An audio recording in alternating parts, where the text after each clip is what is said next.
नमस्कार मित्रांनो. मित्रांनो, आजच्या बैठकीमध्ये आपण मामा आणि त्याचा भाचा यांच्या बाबतीमध्ये घडलेला भयानक अनुभव आज आपण पाहणार आहोत. मित्रांनो, एक सांगू का? या वातावरणामध्ये जशा पॉझिटिव्ह एनर्जी आहे, तशा निगेटिव्ह एनर्जी देखील आहेत. त्या आपल्या शरीरावरती पॉझिटिव्ह एनर्जी आपला प्रभाव पाडत असतात आणि निगेटिव्ह ज्या एनर्जी आहेत, त्या आपला प्रभाव पाडत असतात. ह्या पृथ्वी तलावर देवाचं अस्तित्व आपल्या सगळ्यांना मान्य आहे आणि ते देवाचं अस्तित्व आपल्याला जाणवतं आणि ते आहे. तसंच भूत, पिशाच किंवा ज्या वाईट शक्ती असतात, काळ्या शक्ती असतात ना, त्यांचं देखील अस्तित्व या पृथ्वी तलावरती आहे, हे आपल्याला मान्य करावं लागेल. परंतु ह्याचे अनुभव सगळ्यांनाच येतात का? तर नाही. 70% माणसं म्हणतात, की भूत आहे किंवा अशी काळी शक्ती किंवा अशी काही अदृश्य शक्ती जी आहे वातावरणामध्ये.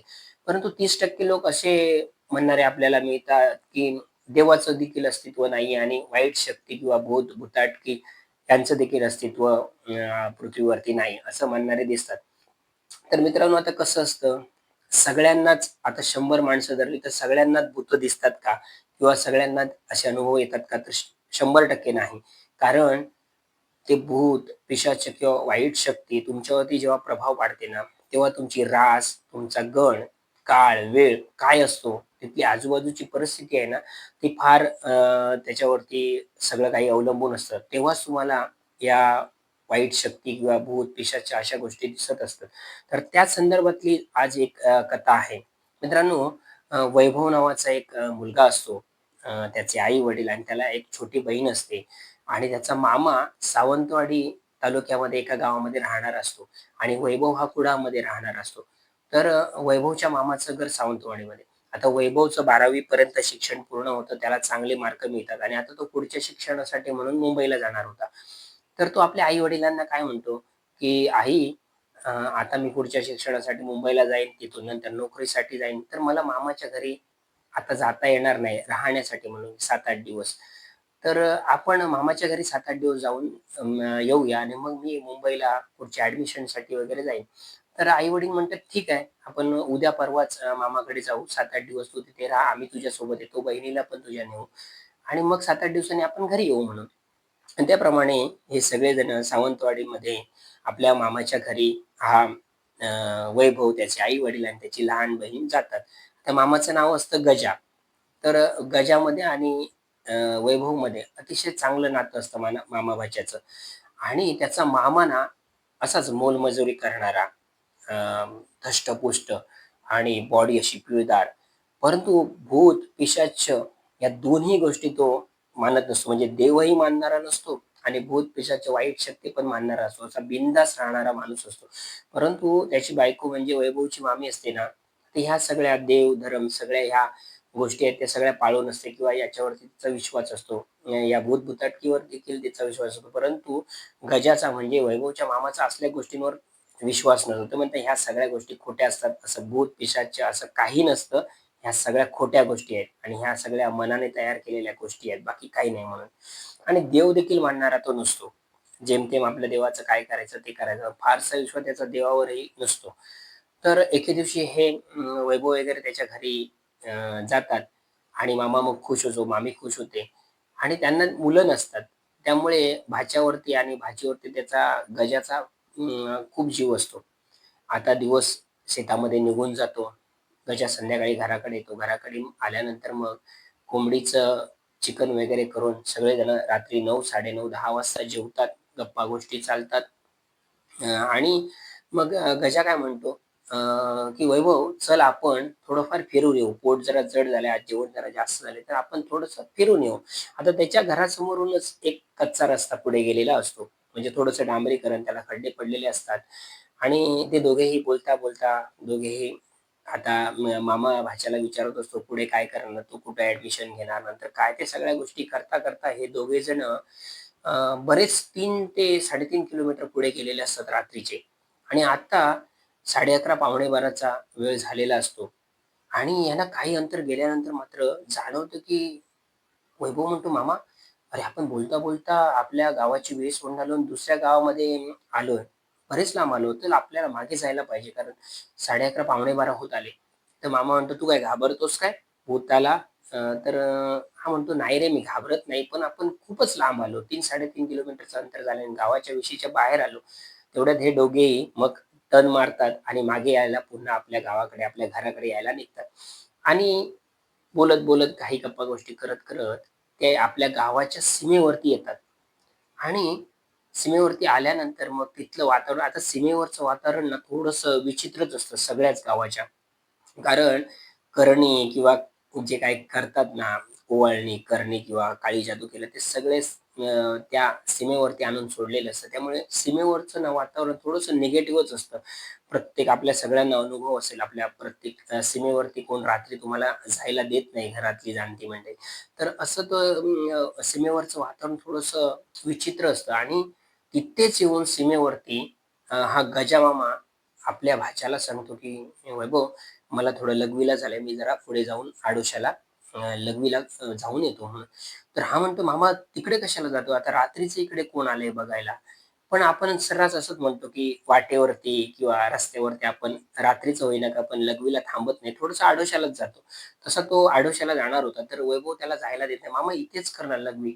मी पण एकटा राहणार आहे. तू पुढे आडोशाला कशा जातो आणि रात्रीचं कोण आलंय बघायला?" असं तो म्हणत असतो. तरी पण गजा त्याला सांगतो, की "अरे वैभव, का घाबरतोस? इथे तर आहे मी समोर आणि तू इथेच उभा राहा. मी 2 मिनिटात जाऊन आलो."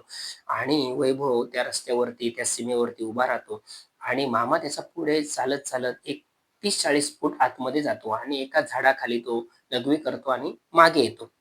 आणि मागे आल्यानंतर हे पुन्हा एकदा घराकडे यायला निघतात आणि यांच्या गप्पा-गोष्टी त्याच चाललेल्या असतात आणि मामा त्याला सांगतो, की "वैभव, अरे भूत-पिशाच असं काही नसतं. ह्या सगळ्या खोट्या गोष्टी आहेत. ह्या फक्त तुम्हाला घाबरवण्यासाठी बनवलेल्या गोष्टी आहेत. मी आजपर्यंत कधी भूत पाहिलं नाही.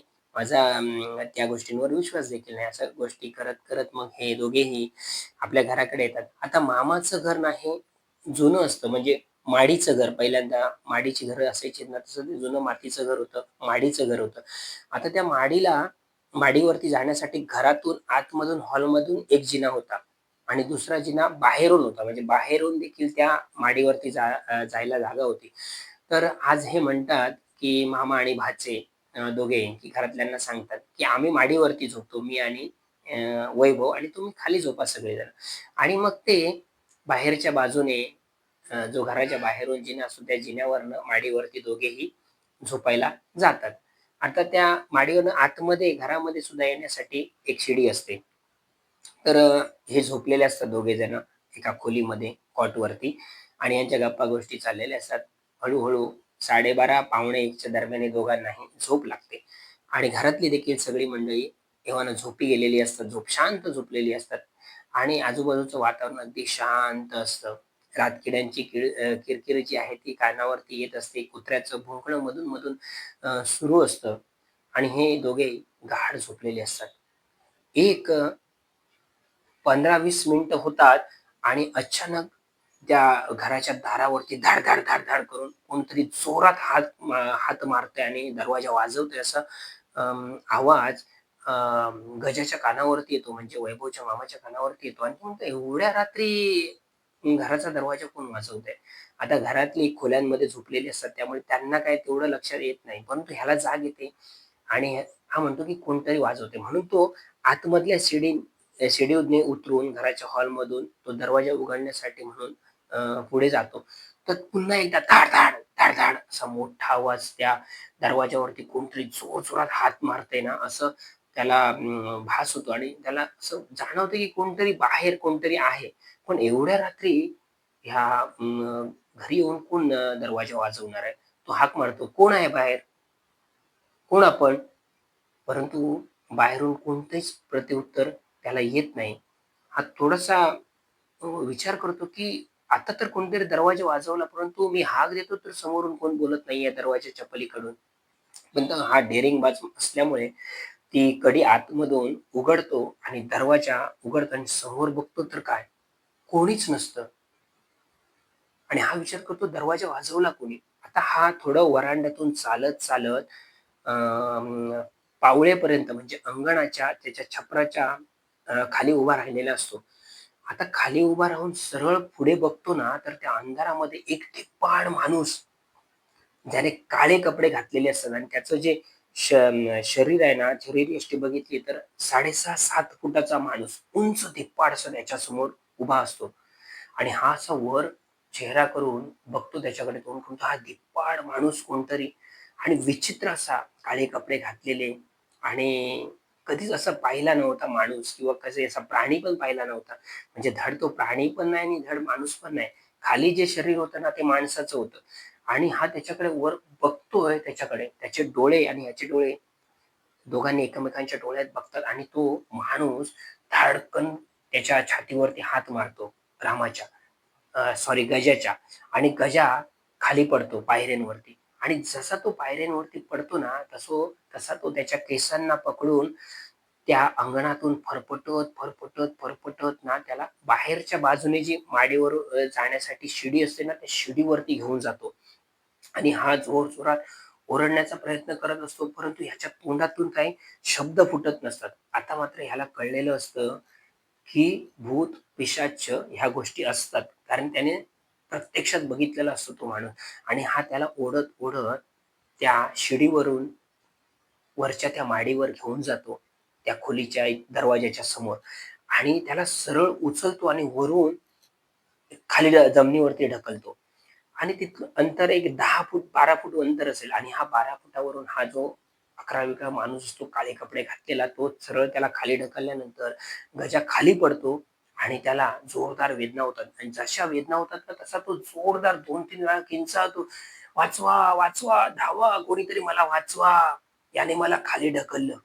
आता त्याच्या भाच्याला पण जाग येते वैभवला आणि घरातली माणसं देखील सगळीजण उठतात आणि विचारतात, म्हणजे मनामध्ये विचार करतात, की कोण ओरडतंय? आवाज तर गजाचा असतो हे सगळ्यांना समजलेलं असतं, की गजाच ओरडतो. परंतु कुठून ओरडतोय आणि कुठे का ओरडतोय हे सगळ्यांना काही समजत नसतं. आता वैभव उठून अंथरुणावरती बसतो आणि बाजूला हात लावून बघतो तर मामा नाहीये. हा जोरजोरात हाका मारतो आपल्या मामीला, आई-वडिलांना, "आई, मामी धावा, धावा, मामा अंथरुणावर नाहीये माझ्या बाजूला. तो कुठेतरी गेलाय निघून." हे सगळेजण आतमधल्या जिन्याने वरती माडीवरती येतात, बघतात तर गजानन असतो, त्याचं अंथरुण वगैरे पसरलेलं असतं आणि बाहेरचा दरवाजा असतो ना मुख्य घराचा, तो उघडा असतो. आता हे दोघे जण माडीवरच्या ज्या खोलीचा दरवाजा असतात ते उघडतात आणि माडीवरनं खाली बघतात, तर गजा खाली पडलेला असतो आणि विव्हळत असतो. आता त्याच्या तोंडातून काही शब्द बाहेर पडत नसतात. आता हे सगळी जण धावतात घराच्या बाहेरून येतात आणि गजाकडे जाण्यासाठी म्हणून येतात. गजाच्या दिशेने पुढे जाणार एवढ्यात एक विचित्र घटना घडते. तो जो काळा कुट्ट ड्रेस घातलेला, कपडे घातलेला माणूस असा विचित्र 6.5-7 फुटाचा ना, तो माणूस गजाच्या बाजूला असा हात-पाय आखडून बसलेला असतो आणि हे सर्वजण पाहतात आणि हे पण घाबरतात, की कोण हा माणूस? धिप्पाड देहाचा, काळे कपडे घातलेले आणि शरीर काहीतरी विचित्र म्हणजे पूर्ण तोंडाला असे केस आहेत. म्हणजे धड तुम्हाला दिसतंय ना धड, ते माणसाचं, परंतु वरचा चेहरा आहे ना, तो धड माणूस पण नाही आणि धड प्राणी पण नाही. असा विचित्र चेहरा त्याचा समोर दिसत असतो आणि त्याचे दात असे जसे कोल्ह्याचे दात असतात ना, असा त्याने जबडा उघडलेला असतो. तेच पांढरे शुभ्र दात त्या थोड्याशा अंधारामध्ये, थोड्याशा चांदण्याच्या प्रकाशामध्ये असे चमकत असतात आणि हे सगळी जागच्या जागी थांबतात आणि तो गजाच्या बाजूला बसलेला असतो. गजा विव्हळत असतो. आता पण त्याच्यापर्यंत पोहोचणार कसे? या सगळ्यांच्या मनामध्ये भीती निर्माण होते. सगळेजण आरडाओरडा करत असतात, की कोण आहे नक्की कोण? धावा, धावा. आजूबाजूचे लोक पण उठतात एवढ्या रात्री 1:30 वाजता आणि सगळेजण येतात. तर हा प्रकार काय? गजा खाली पडलेला आहे. त्याच्या बाजूला हा कोणतरी विचित्र प्राणी, विचित्र शक्ती असलेला एक माणूस त्याच्या बाजूला बसून त्याच्याकडे सतत पाहतोय आणि दात विचकावतोय. म्हणजे आता चावा घेईल की काय असं त्या वाटत असतं आणि गजा विव्हळतोय. आता मात्र त्याचा भाचा असतो ना, तो डेअरिंग करतो, की नाही माझ्या मामाला मला वाचवलंच पाहिजे. असं म्हणून तो थोडं 4 पावलं पुढे जातो. जसा तो भाचा वैभव 4 पावलं पुढे जातो ना, तसा तो प्राणी किंवा तो माणूस असतो ना, तो थोडासा सावध होतो आणि मागे सरकतो.